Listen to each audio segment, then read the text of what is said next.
New owners, new money. I'll spend some.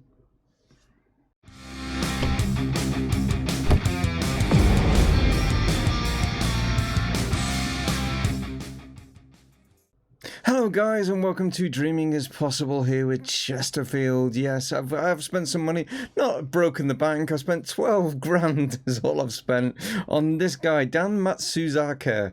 Yeah, it's going to take me a while to get used to how to say his name, like whatever. He is a centre-back primarily. He can slightly play in like other positions, but mainly he's going to be obviously playing as a centre-back. Not too bad as you can see from his stats here.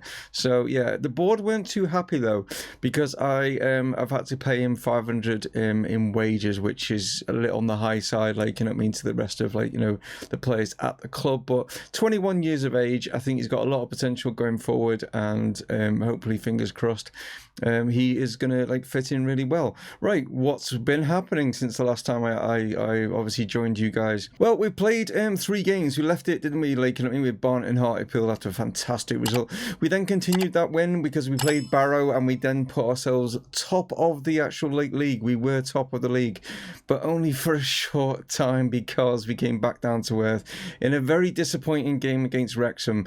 And this is a game that we should have won. We were in control of this game, and basically, yeah, we didn't get the result. Players should have performed a lot better in front of goal, and it just didn't. As you can see, regarding the match stats and stuff, we did slightly dominate. It was kind of even. I think a draw would have been probably a fair result, but in the end, it was Wrexham that ended up winning. And as you can see, they got 2 quick goals within like a 4-minute period, and that's what like sort of kind of killed us off. We sort of like, and they were both from sort of set pieces. Which we have been training on, and we just switched off. But anyway, that is nothing compared to the next game. This is the FA Trophy first round, and we played Chelmsford, and we have got Chelmsford again because we ended up being 0-0. How this became 0-0, you will now understand why I'm bemused by this. 38 shots we had.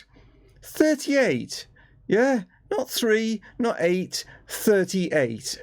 And it's a 0-0. I just cannot understand how on earth Chelmsford are taking this to a replay. It's absolutely ridiculous. Like, you know, I mean, obviously their keeper had a good game and stuff like that, but only 10 of them were on target. It's just disappointing considering we got just short of 40 attempts on goal, and we ended up with a 0-0.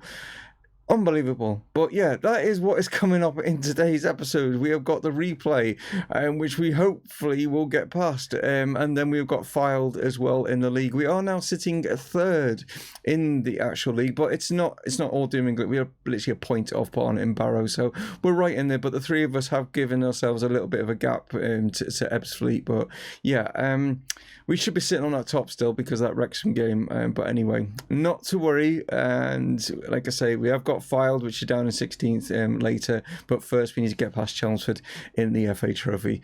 Let's see if we can do it. Okay, so here are the 2 lineups going into this one.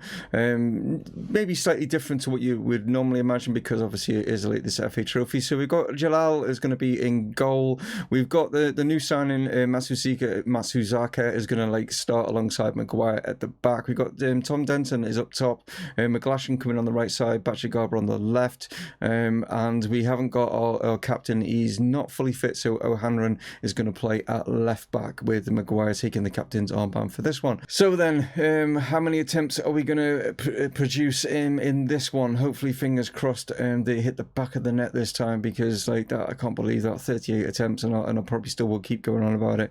But yeah, it's just madness that ended up being a 0-0. But anyway, so we go with O'Hanlon putting this one in from the corner. Maybe a chance, yes, and Denton has managed to late net it. Tom Denton has got his 2nd goal of the season, and he has managed to score that from the corner. So we have scored this time, but as you can see, O'Hanlon whips this into the far stick. A bit of a mistake by the defenders, and it's fell nicely to Denton, who can just like lash that into the bottom corner there. So yeah, the perfect start for us. He's looking for maybe some movement ahead, but not seeing it. Weston now sees Wyatt surging into the box, pulls it back. Denton's in for his second. And yeah, he is proving the key factor in this one as he's on for a hat-trick. Maybe he wants to challenge Spyro for that, like that striker position. But O'Hanlon here, you can see Weston Wyatt making that run. He's waiting for it. Good running behind, good pullback, and easy enough for Denton to slot that one in. And this is a much better performance. And we shouldn't be even in this replay situation. We should have absolutely destroyed Chelmsford in that first leg. But it looks like we're going to be going into this half-time period with a 2-0. Oh, no, we've actually got another highlight here. We're going to be building up from the back. Here's Holmes to Rowley.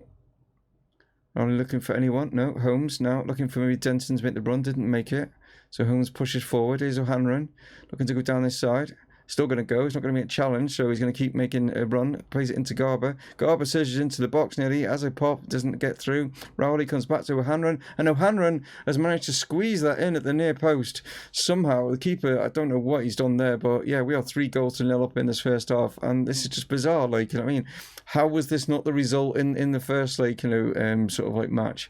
But as you can see, Garber goes here, goes for the shot, wasn't probably on target. It's the like defender, it comes back nicely, and O'Hanlon here slides that in, and the keeper will be, yeah, a bit furious that he's been beaten so convincingly at his near post. But looks like we got another highlight just before as Rowley hovers over this free kick, plays it across, and McGlashan is in, and this is 4-0. And like I say, this is just mad. Like, that, how can this have been a 0-0, you know? But here Rowley, as you can see, free kick, McGlashan gets the head, not even picked him up at all, and yeah, we are surely now through. I can't see Chelmsford doing anything in the second half to get back into this. They've got to try and find an absolute miracle right now. But as you can see, they've only had one shot. We're dominating this game. We were dominating the last one. I don't understand it, but anyway, let's move forward. Well, down now. Good chance here for Chelmsford to get back into this. Be a bit of a miracle if he did. He plays across, and they have managed to get one back with not heading that one in, I think.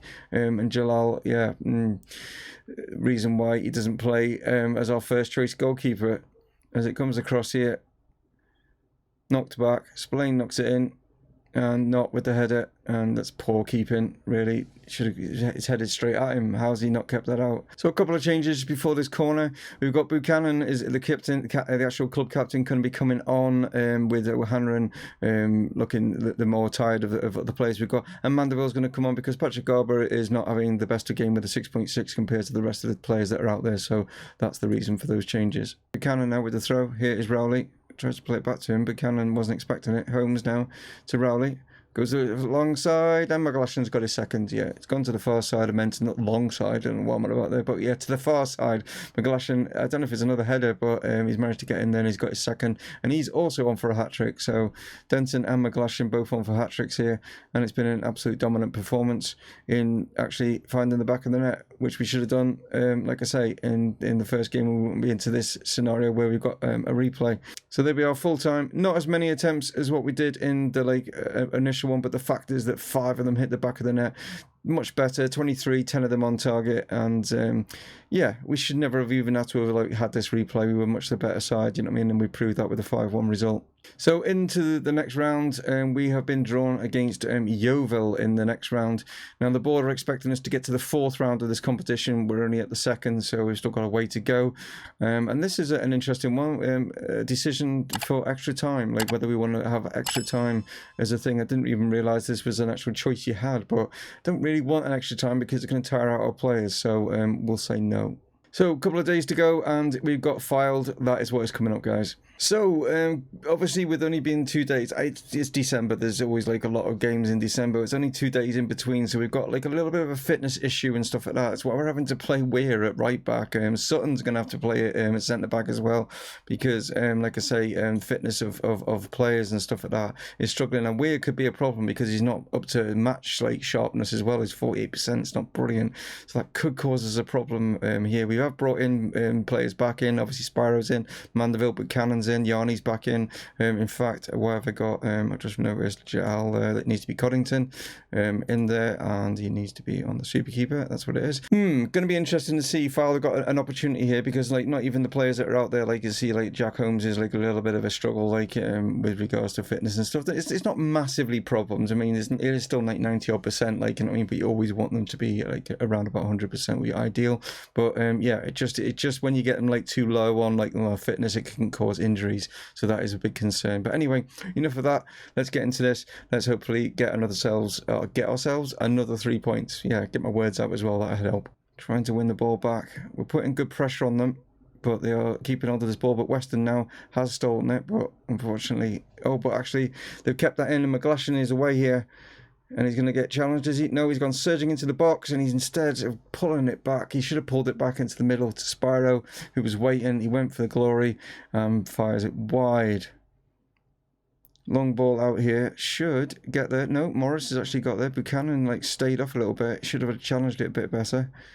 There's a good chance here for Fylde as they fire this one in, and somehow that's gone in, and I don't even know how. Why is that even late? We'll see obviously more from the replay, but I'm not even sure why Coddington's not got near this.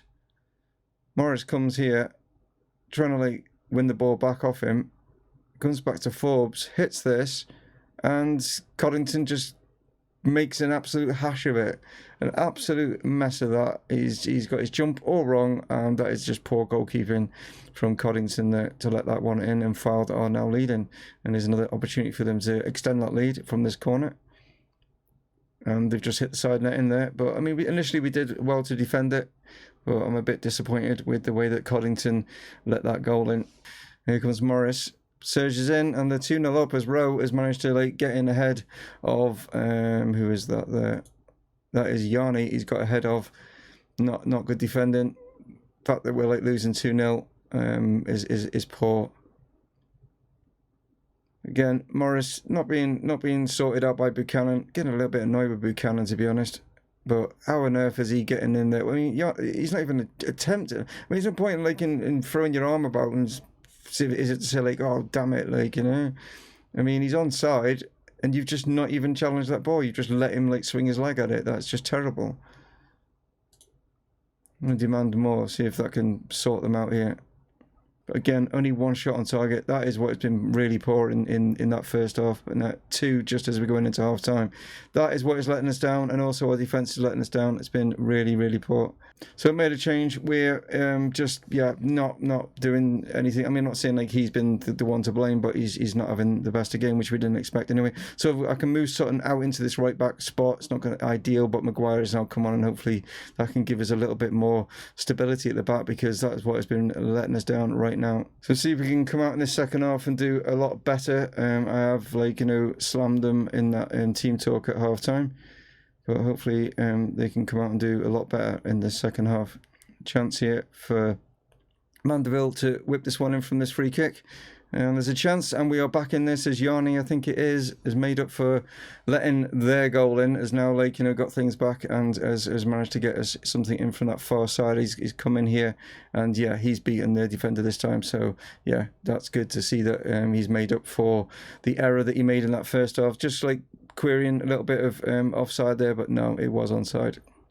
Weston back to Patchin, to Mandeville. We're just knocking this about in midfield at the moment. Is it going to actually come to anything? It's come to Spyro, who's not really had much chance, and here is a chance, and he's managed to net it. So there we go. He gets his 13th, I think that says up there. It's hard to see. 13th, yeah, 13th goal of the season. Like I say, hasn't really done much in that in this game up to now, but we played it around, trying to draw them out, and eventually Spyro just gets past the defender, a little bit of speed, and has managed to get us right back into it. So from 2-0 down, we are back to 2-2. Now can we go on and let's get the winner, shall we? So I'm going to make two changes with like 15 minutes or so to go. Garber is going to come on for McGlashan, and Rowley has come on for Will Patchin. Changes won't be made just yet because it just went into this highlight just before I made these changes. Patchin knocks that forward here to Spyro. Turns nicely. Still going. Still going. Can he get... Oh, he's hit the post. That would have been a fantastic goal if he'd have managed to net that one. Can he find that perfect pass? He's had to go back to Buchanan. Can't seem to see anyone ahead of him that's making any moves. Here's Holmes. Now Buchanan has made a run out this side, got himself some space. Spyro's in, and we have managed to turn this game on its head. 2-0 down. We've managed to pull it back to 3-2. This has been a great performance. In the second half, I should add. Not the first. The first half was terrible. Second half, though, much better. Their goalkeeper there also making an error. Montgomery, their goalkeeper, should have done better. I'm glad that he didn't. Let's go to defensive, I think. Looks like we're going to be finishing in top spot if we can see this out. There's only a couple of minutes left to go here. Looks like we've managed to do it. So what a turnaround. That first half was absolutely terrible. Both were having 17 shots. We only have 5 on target. They had 7. They'll probably feel a little bit aggrieved and a little bit disappointed. But at the same time, the 2 goals that they got, we should have maybe done better about them and not conceded them in the first place. So there we go. What an end to this episode. Yeah, what a fight back that was. And we are sitting on top. I mean, Barnet can go ahead of us. They've got that game in hand. I think it's, is it going to be played later? No, it must be getting played tomorrow or something, but Barnet could still jump above us by a point if they win their game. But yeah, it's good to see that we are at the right end of the table, and that's where we need to be in this tough late Christmas period. As you can see, we've got a really tough situation here. We've got Boxing Day, we've got Maidenhead, and then 2 days later we've got Dover on the 28th, so that is going to be tough to get through there. But they're going to have the same issues as what we've got, so they'll have rotational problems as well. Daniel Farke has been spotted checking out Patrick Garber in that would be a hell of a jump from non-league to Premier League. But anyway, guys, like I say, thank you so much for tuning in. As always, it really does. I really do appreciate it. Spending some time and watching these videos, it really does make me feel so much better about myself. And if you wouldn't mind putting a big thumbs up on it, that'd be great. If you are new, why not hit the sub button? And also, if you are a existing viewer, why not hit the bell notification so you don't miss any uploads that I make. Anyway, guys, I'll let you go, and I'll catch you on the next one. Stay from Mumongu Gaming. Signing off. Cheers.